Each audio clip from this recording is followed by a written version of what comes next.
এজন ল'ৰা আছিল, পঢ়াত অলপো মন দিয়া নাছিল। গোটেই বছৰটো হাঁহি ধেমালি কৰি পাৰ কৰিছিল, মাত্ৰ সকলো ঠাইতে নিজৰ সময় বৰবাদ কৰিছিল।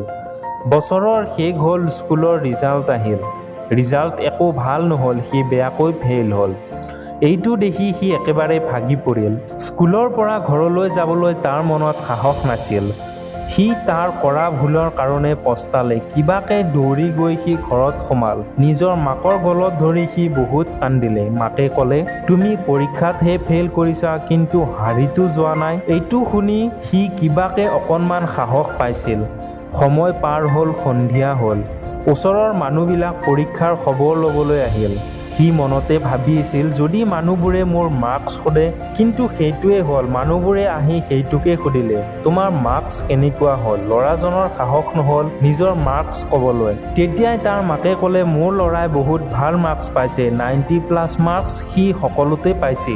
এইটো শুনি সকলো গাঁৱৰ মানুহ আচৰিত হ'ল। ইমান ধিটিঙালি কৰি ফুৰা ল'ৰাজনে কেনেকৈ ইমান ভাল মাৰ্কছ পালে? কিন্তু মাকে কোৱা কাৰণে সকলোৱে বিশ্বাস কৰি ল'লে। পিছত যেতিয়া সকলো মানুহ গুচি গ'ল, তেতিয়া ল'ৰাজনে মাকক ক'লে, মা, কি প্ৰয়োজন আছিল সকলোকে মিছা ক'বলৈ? মোৰ বদনাম হোৱাৰ ভয় নাই, কিন্তু সকলোৱে যেতিয়া গম পাব যে মই ইমান ভাল মাৰ্কছ পোৱা নাই, তেন্তে তোমাৰহে মিছলীয়া বুলি বদনাম হ'ব।